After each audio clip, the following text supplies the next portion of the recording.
Corporate love story भाग 2. गैरसमज. कियारा ऑफिसमध्ये आल्यापासून सगळंच बदलायला लागलं होतं. तिची एंट्री फक्त कोलॅबोरेशनसाठी नव्हती, तर ती एक चॅलेंज घेऊन आली होती, अन्वी विरुद्ध. दुसऱ्या दिवशी सकाळी अन्वी आपल्या केबिनमध्ये कामात बिझी होती. तेवढ्यात दरवाजा नॉक झाला. कम इन. कियारा आत आली, कॉन्फिडंट, स्मितहास्य करत. बिझी? ती खुर्चीत आरामात बसत म्हणाली. अन्वीने शांतपणे उत्तर दिलं, ऑलवेज. काम थांबत नाही. कियारा थोडं हसली. I like that. पण काही गोष्टी कामापेक्षा जास्त इम्पॉर्टंट असतात. अन्वीने तिच्याकडे सरळ पाहिलं. Like what? कियारा थेट म्हणाली, like relationships, especially with Aryan. क्षणभर वातावरण तंग झालं. अन्वीला तिचा इशारा स्पष्ट समजला.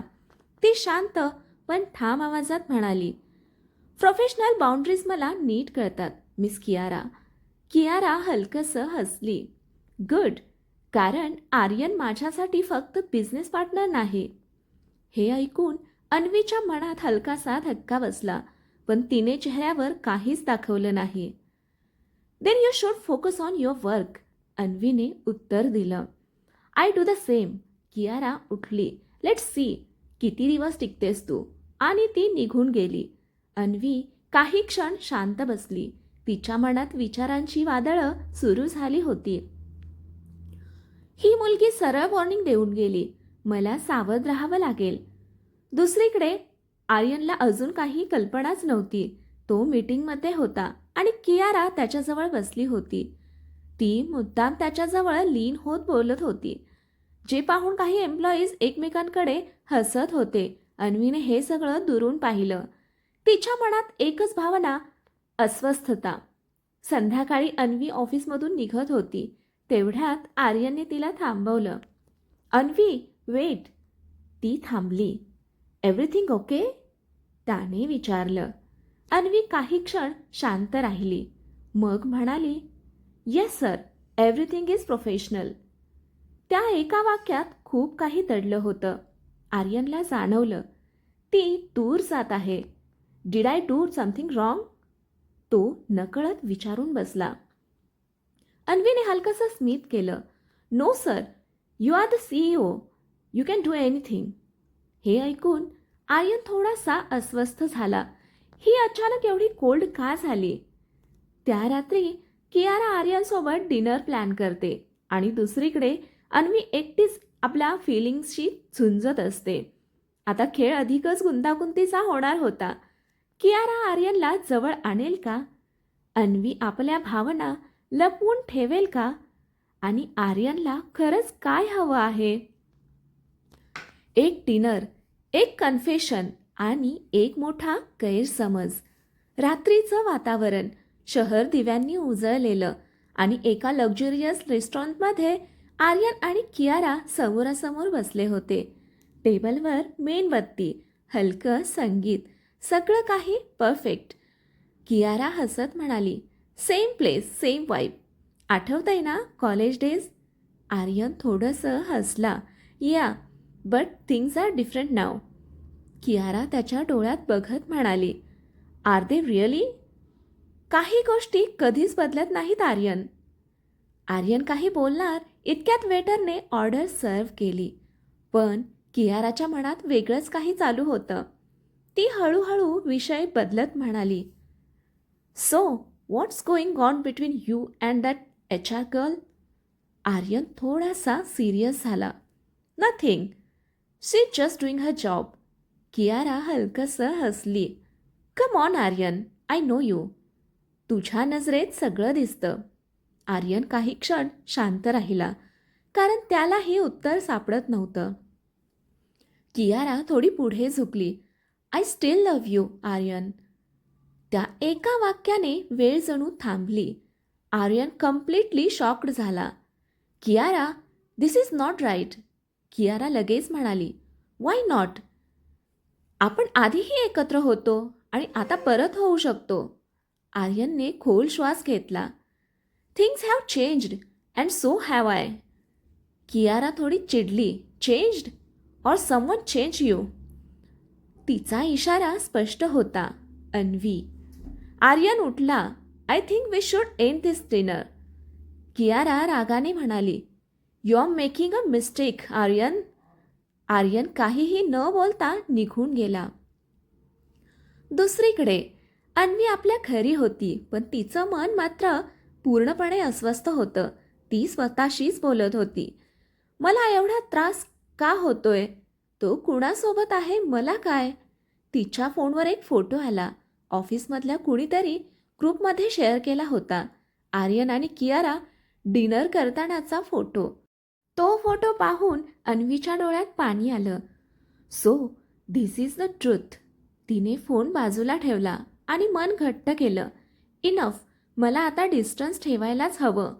दुसऱ्या दिवशी ऑफिसमध्ये अन्वी पूर्णपणे प्रोफेशनल मोडमध्ये होती. ना हसू न कॅज्युअल बोलणं, फक्त काम. आर्यन ऑफिसमध्ये आला तेव्हा त्याला लगेच बदल जाणवला. Anvi, can we talk? ती थेट म्हणाली. Regarding work? You can mail me. Aryan shocked झाला. Why are you behaving like this?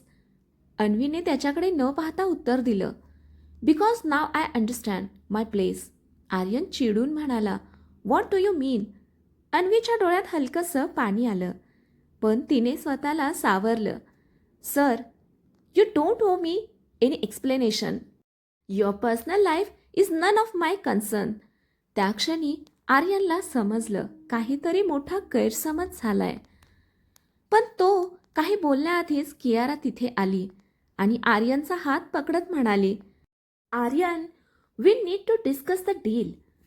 अन्वीने ते पाहिलं आणि ती शांतपणे तिथून निघून गेली. आर्यन तिच्याकडे पाहत राहिला. Why is she hurting and why does it hurt to me? आता नात्यात अंतर वाढायला लागलं होतं. हा गैरसमज दूर होईल का? की कियारा याचा फायदा घेणार आणि अन्वी खरंच दूर जाणार? अन्वी एक मोठा निर्णय घेते आणि आर्यनला पहिल्यांदाच काहीतरी रिअलायझेशन होतं.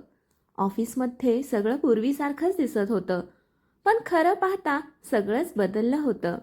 अन्वी आता पूर्णपणे बदलली होती.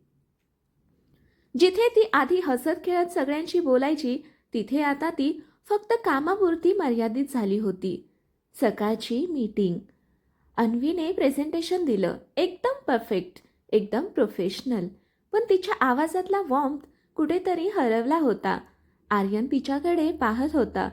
ही तीच अन्वी आहे का? मीटिंग संपल्यावर तो तिच्या केबिनमध्ये गेला. Anvi, we need to talk. ती शांतपणे म्हणाली. Sir, please keep it work related. आर्यनचा संयम सुटायला लागला.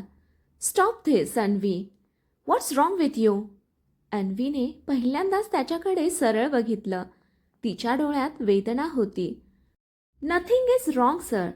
I just realised I crossed my limits. Limits? Aryan गोंधळला. हो, मी फक्त एक एम्प्लॉई आहे आणि तुम्ही CEO. बाकी सगळं इरेलिव्हंट आहे. त्या शब्दांनी आर्यनच्या मनाला धक्का बसला. ती असं का बोलतेय? तो थोडा शांत झाला. Is this about last night? Anvi काही क्षण गप्प राहिली, मग हलकंसं हसली. सर, मला तुमच्या पर्सनल लाईफबद्दल इंटरेस्ट नाही. पण तिच्या आवाजातलं दुःख स्पष्ट होतं. आर्यन काही बोलणार इतक्यात कियारा पुन्हा आली. सॉरी टू इंटरप्ट, पण Aryan, we have an urgent call. Aryan irritated झाला. Kiara, can it wait? Kiara थोडी चिडली. No, it can't. अन्वीने लगेच म्हटलं. You should go sir, work first. Aryan helpless झाला आणि तो कियारासोबत निघून गेला. अन्वी तिथेच उभी राहिली. तिच्या डोळ्यातून अश्रू हळूच गळाले. हेच बरोबर आहे, मला दूर राहायलाच हवं.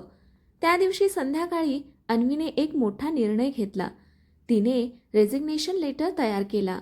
ती स्वतःशीच म्हणाली, मी इथे राहिले तर मी स्वतःला हरवून बसेल. दुसऱ्या दिवशी सकाळी अन्वीने ते रेझिग्नेशन लेटर आर्यनच्या टेबलवर ठेवले. आर्यन ऑफिसमध्ये आला आणि ते पत्र पाहून त्याचा श्वास थांबला. रेझिग्नेशन? अन्वी देशमुख. त्याच्या हातातलं कागद थरथरत होतं. No, this can't be happening. तो लगेच तिच्या केबिनकडे धावला, पण केबिन रिकामी होती. त्याने स्टाफला विचारलं, वेअर इज अन्वी? कोणीतरी उत्तर दिलं, सर, शी लेफ्ट अर्ली. त्या क्षणी आर्यनच्या मनात एकच भावना होती, भीती. तो आपल्या केबिनमध्ये परत आला आणि खुर्चीत बसून डोळे मिटले. त्याच्या डोळ्यासमोर सगळं फिरायला लागलं. पहिली भेट, तिचं हसू, तिचं बिकॉज आय केअर. तो स्वतःशीच पुटपुटला, why does this matter so much? आणि तेव्हाच त्याला उत्तर मिळालं, because I love her. Aryan अचानक उठला. त्याच्या चेहऱ्यावर आता कन्फ्युजन नव्हतं, तर क्लॅरिटी होती. Anvi is not just an employee, she is everything. त्याने लगेच फोन उचलला, पण अन्वीचा फोन स्विच ऑफ होता. दुसरीकडे अन्वी बस स्टॉपवर उभी होती. तिच्या हातात बॅग आणि डोळ्यात अश्रू. निघून जाणं सोपं नाही, पण इथे राहणं त्याहून कठीण आहे. बस येते. ती एक खोल श्वास घेते आणि पुढे पाऊल टाकते. त्या क्षणी दुरून एक आवाज येतो, अन्वी. ती थबकते, हळूच मागे वळते. तिथे आर्यन उभा असतो, धावत आलेला, श्वास घेत. त्याच्या नजरा पुन्हा एकदा भेटतात, पण यावेळी सगळं वेगळं असतं. आर्यन आपल्या फिलिंग्स कन्फेस करेल का, की खूप उशीर झालाय? पाहूया उद्याच्या भागात. कथा वाचल्याबद्दल, ऐकल्याबद्दल धन्यवाद. कथा आवडली असेल तर कथेला लाईक करा, शेअर करा, कमेंट करा. आपल्या चॅनेलला सबस्क्राईब करा. धन्यवाद.